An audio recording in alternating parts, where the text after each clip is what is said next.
Well, dear students, good afternoon. Myself, Dr. Ashish Garg, Associate Professor in Chemistry, SEET, R.N. Ruia, Government College, Ramgarh Shekhawati, district Sikar, Rajasthan. बच्चों, BSc part third में first paper inorganic chemistry में हमने topic start किया हुआ है संक्रमण धातु संकुलों के चुंबकीय गुण, ट्रांजिशन मेटल कॉम्प्लेक्सेस के मैग्नेटिक बिहेवियर के बारे में इस टॉपिक में, इस चैप्टर में हम अध्ययन कर रहे हैं।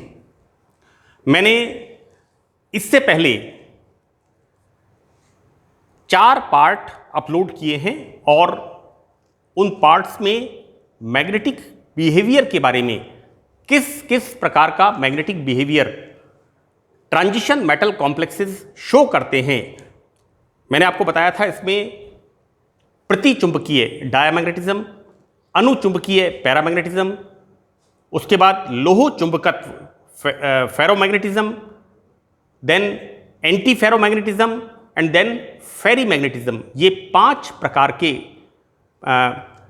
मैग्नेटिक बिहेवियर के बारे में मैंने इसके पहले 4 लेक्चर्स में एक्सप्लेन किया था। बच्चों, यहां पर हम देखेंगे कि मैग्नेटिक मोमेंट हम किस किस विधि से ज्ञात कर सकते हैं। सो this is the first method. आपको यहां पर एक ही मेथड पढ़ना है, क्योंकि एग्जाम के अंदर जो सवाल पूछा जाता है कि मैग्नेटिक मोमेंट ज्ञात करने की विधि पर विधि समझाइए, इस तरह का क्वेश्चन एग्जाम के अंदर पूछा जाता है। So this is the Gouy's method. ये एक बहुत पर्टिकुलर मेथड है जो कॉमनली यूज किया जाता है और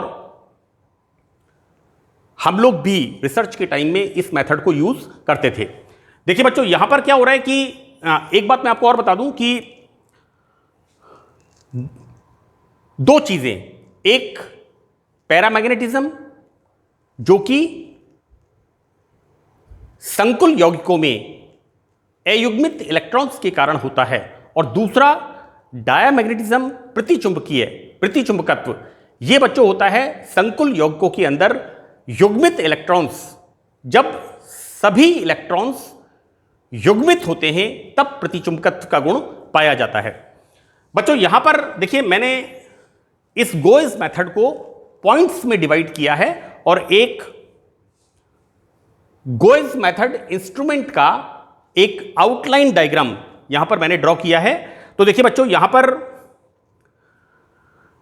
ये एक सैंपल ट्यूब है और इस सैंपल ट्यूब के अंदर हम स्पेसिमेन, जिस पदार्थ का हमें मैग्नेटिक मोमेंट ज्ञात करना है, वो हम इसका सैंपल लेते हैं। बच्चों, ये यहां पर मैग्नेटिक फील्ड है और मैंने इसको यहां पर लिखा है electromagnet. This is the electromagnet, और इलेक्ट्रोमैग्नेट के बीच में हमने इस सैंपल को यहां पर लटकाया है। बच्चों, यहां पर ये एक माध्यम है, ये एक्चुअली वायर नहीं होता, इट्स ए कॉटन या नायलॉन का थ्रेड होता है, उससे हमने इस ट्यूब को कनेक्ट किया है, लटकाया है। और यहां पर बच्चों, this is the analytical balance, right.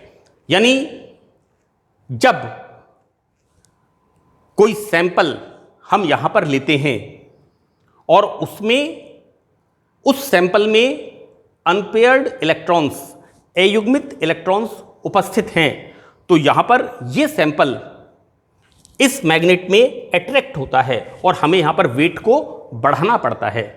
लेकिन यदि हम यहां पर ऐसा सैंपल लेते हैं जिसमें सभी इलेक्ट्रॉन्स पेयर्ड होते हैं, राइट, तो बच्चों ऐसी स्थिति के अंदर क्या होता है, ये सैंपल प्रतिकर्षित होता है और प्रतिकर्षण के फलस्वरूप यहां पर हमें ये प्रतिकर्षित होगा तो ये ऊपर की तरफ, यहां पर बच्चों हमें वेट को कम करना पड़ता है। तो इस प्रकार से हम यहां पर संकुल यौगिकों में मैग्नेटिक मोमेंट की गणना करते हैं बाय यूजिंग दिस फार्मूला। यहां पर n क्या है? Number of unpaired electrons. Anyway, we start from the beginning. इस विधि में पदार्थ के चुंबकीय आघूर्ण को ज्ञात करने के लिए पहले पदार्थ की कुछ मात्रा तोल के लेते हैं। यहां पर एक particular amount of the compound, जिस कंपाउंड का हमें मैग्नेटिक मोमेंट ज्ञात करना है। बाद में पदार्थ पर एक चुंबकीय क्षेत्र लगाते हैं। इस तरह से हम यहां पर इस सैंपल के ऊपर स्पेसिमेन ट्यूब में से लेकर के इसके ऊपर मैग्नेटिक फील्ड लगाते हैं। अब बच्चों देखिए, जब इसमें हम मैग्नेटिक फील्ड लगाते हैं तो दो बातें होंगी। एक, हमने इसके अंदर एग्जैक्ट अमाउंट का सैंपल लिया है, तो अगर ये अट्रैक्ट होता है तो इसके भार में वृद्धि होगी, और अगर ये प्रतिकर्षित होता है तो इसके भार में कमी होगी। तो यहां पर सैंपल के निश्चित भार में अंतर को ज्ञात करके हम इस फॉर्मूले की सहायता से इस बात की गणना करते हैं, कैलकुलेशन करते हैं कि इसका ये आइदर इट इज पैरामैग्नेटिक और इट इज डायमैग्नेटिक, और इसका मैग्नेटिक मोमेंट कितना होगा। This is the Bohr magneton. Now we see the second point. बच्चों, यहां पर प्रति चुंबकीय पदार्थों में कोई अयुग्मित इलेक्ट्रॉन्स नहीं होता। मैंने बताया है इस बात को, डायामैग्नेटिक, राइट। और डायामैग्नेटिक कंपाउंड्स में सभी इलेक्ट्रॉन्स युग्मित होते हैं। तो ऐसी स्थिति में इन कंपाउंड्स में एक भी अयुग्मित इलेक्ट्रॉन नहीं होता और सभी इलेक्ट्रॉन्स युग्मित होते हैं। अतः इनका चुंबकीय आघूर्ण 0 होता है, right. So all the electrons are paired, so the magnetic moment is 0। ऐसे पदार्थों पर जब बाहरी चुंबकीय क्षेत्र अप्लाई करते हैं तो यहां पर प्रेरित चुंबकीय आघूर्ण बन जाता है, जो कि बाहरी चुंबकीय क्षेत्र के विपरीत दिशा में काम करता है। मैं एक बार फिर यहां पर रिपीट कर रहा हूं, all the electrons are paired. यहां पर कोई भी अनपेयर्ड इलेक्ट्रॉन नहीं है।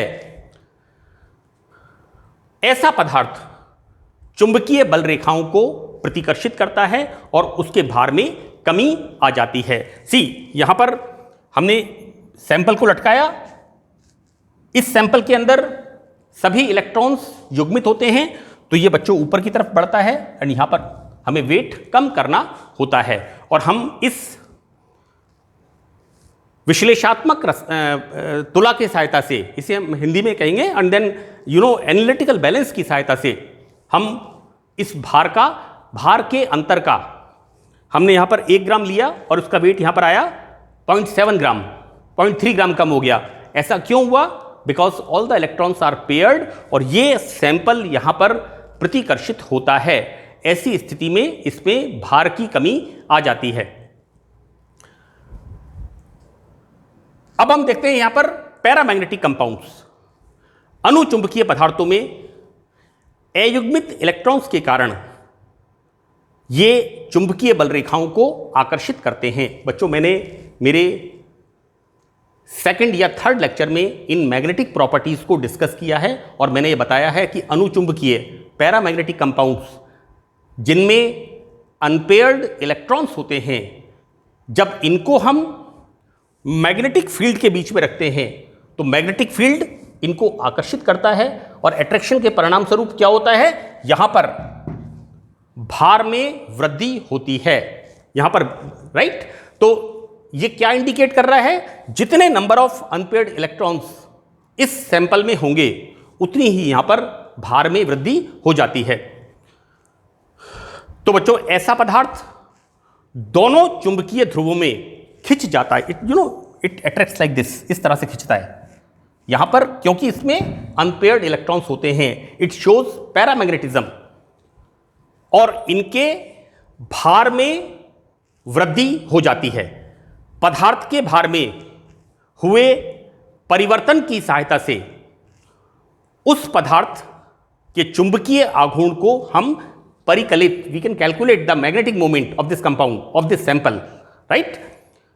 किसी आयन या परमाणु में कितने अनपेयर्ड इलेक्ट्रॉन्स हैं, तो मैग्नेटिक मोमेंट हम इस फॉर्मूले की सहायता से you know mu S under root n bracket n+2 Bohr magneton. तो दिस इज द फॉर्मूला। यहां पर बच्चों n होता है यहां पर number of unpaired electrons and s is the spin magnetic moment. तो बच्चों यहां पर this is the Gouy's method. हम कॉम्प्लेक्स कंपाउंड्स में इस गोएज मेथड की सहायता से मैग्नेटिक मोमेंट की गणना करते हैं।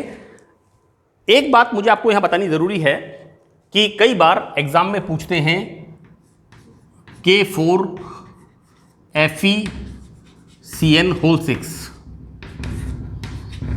इस तरह के क्वेश्चंस एग्जाम में पूछे जाते हैं। कोई भी संकुल यौगिक, मैंने एक एग्जाम्पल यहां पर ये लिया है, एक X एग्जाम्पल, और एग्जाम्पल में जो क्वेश्चन आपसे पूछा जाता है, तो बच्चों इस एग्जाम्पल में मैं आपको यह बताऊंगा कि किस तरह से आपको यहां पर मैग्नेटिक मोमेंट निकालना है। देखिए,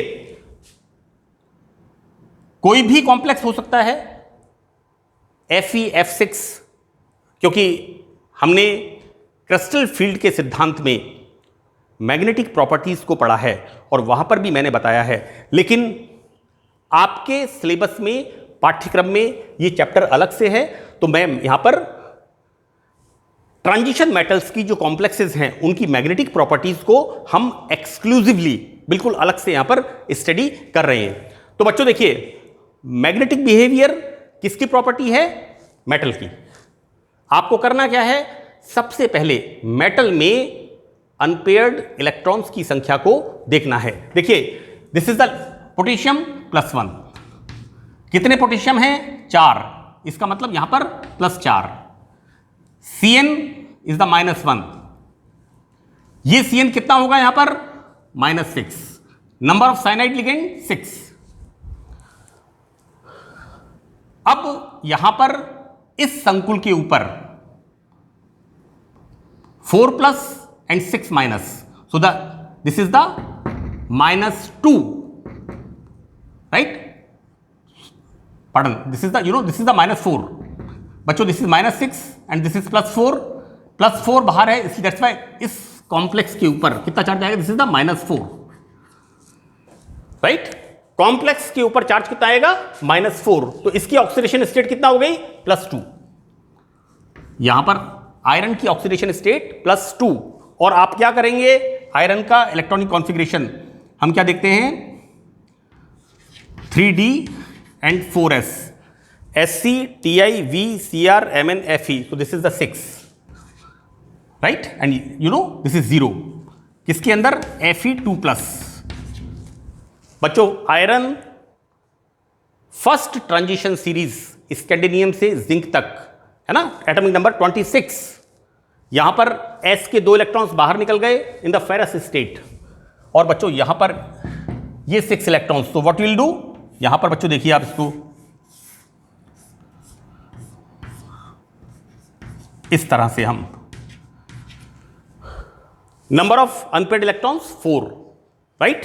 तो यहां पर बच्चों नंबर ऑफ n का मान आप कितना रखेंगे? 4।